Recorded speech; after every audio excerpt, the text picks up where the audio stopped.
Hello! Today we'll be making a gratonata of chicken based on a recipe found in the anonymous Tuscan cookbook, which dates to around 1400. This is my own redaction, so it could be right, it could be wrong. This is the way that I make it, and I think it's really tasty. Let's take a look at our ingredients. First up, we have chicken and onions. The chicken is just a couple of quartered legs. You could use a whole chicken cut up to you.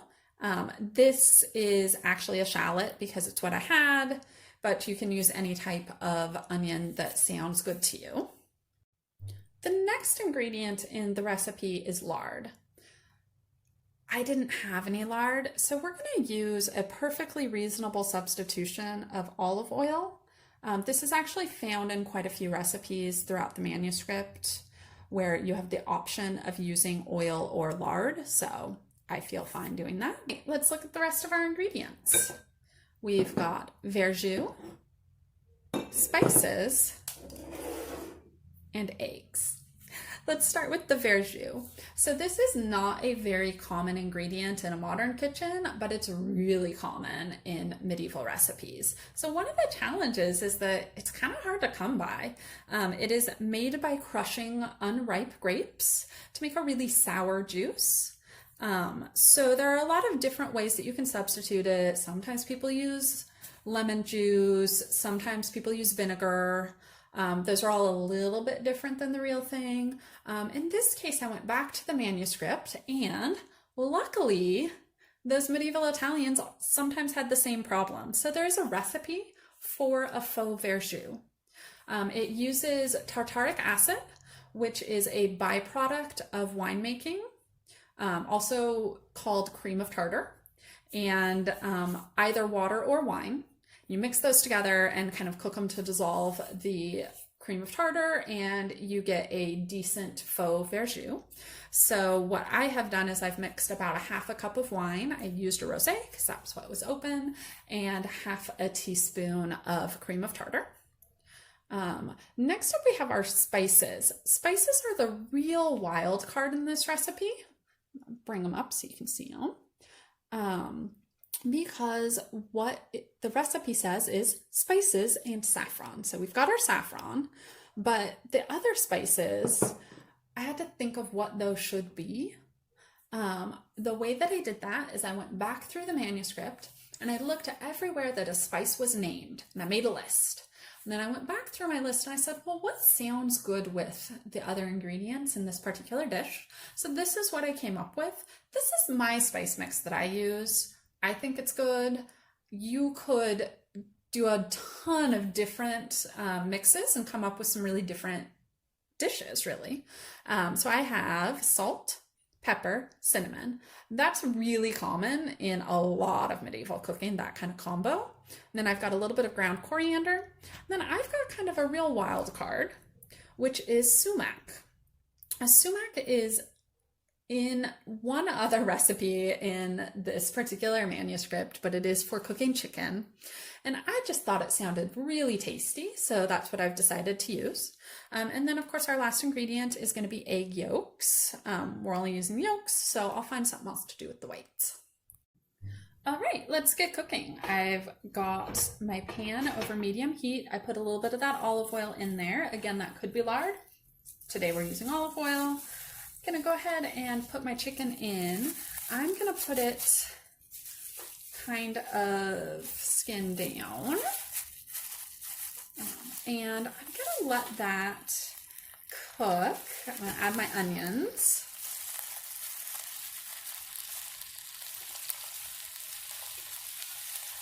Just wearing a glove so I don't get my hands chickeny.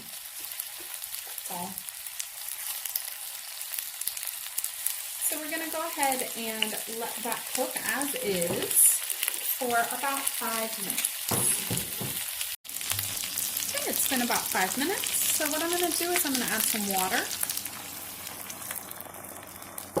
And I'm going to actually cover my dish, and we're going to let this cook for about 15 minutes. Okay, this is very steamy, but We've been cooking for about 15 minutes. So it is time to add our spices. And we're going to do about a half of our verjus.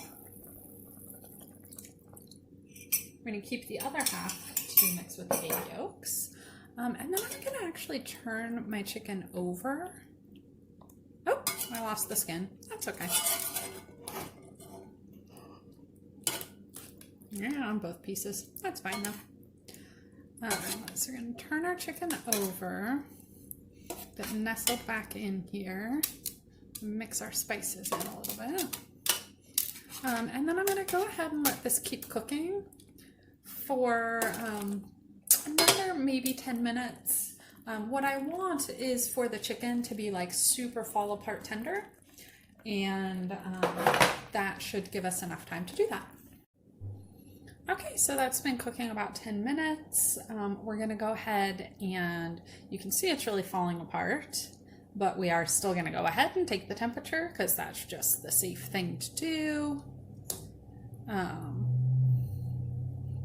see the temperature. So because these are chicken thighs, dark meat actually should be cooked to a higher temperature, not for safety, but just because it helps break it down. So these are well over 180, which is kind of the recommended temperature for dark meat chicken.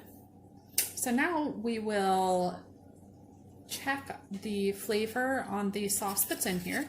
There's lots of sauce, which is what we want.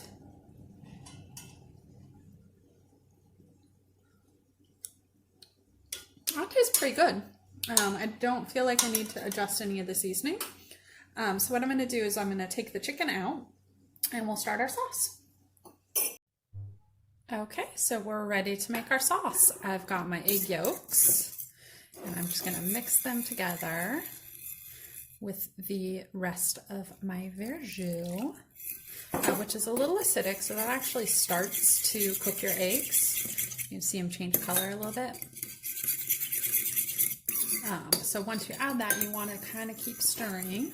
So now I'm going to carefully, I'm just going to a little bit at a time, add in some of my hot sauce while stirring. So what I'm doing is I'm tempering the egg yolks. The recipe calls for you to boil your egg yolks raw. Not really sure what that instruction is telling us to do, but I do know that in a lot of the recipes in this particular manuscript, they've opted for kind of a broken egg sauce where the egg has actually curdled. In this case, they have not specified that, so that leads me to believe that my eggs should not be curdled. So I'm adding in that hot broth while stirring, and I want to kind of do that until I can feel the outside of my bowl being kind of warm, which it is now. So now what I'm going to do is I'm going to pour the egg mixture into the sauce while stirring it. Okay, now I'm going to put my chicken back in.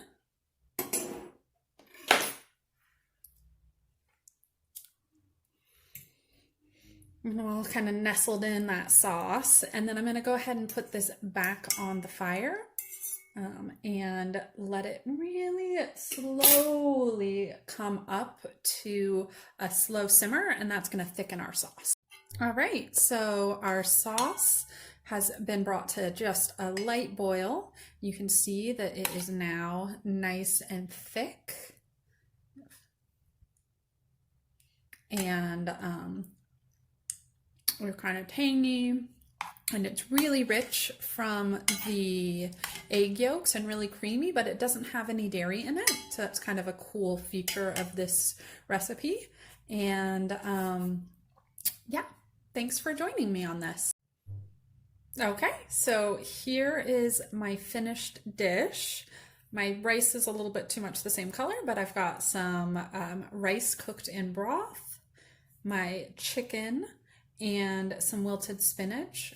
Thank you for joining me. I hope you give this recipe a try because medieval cooking is really fun. Thank you.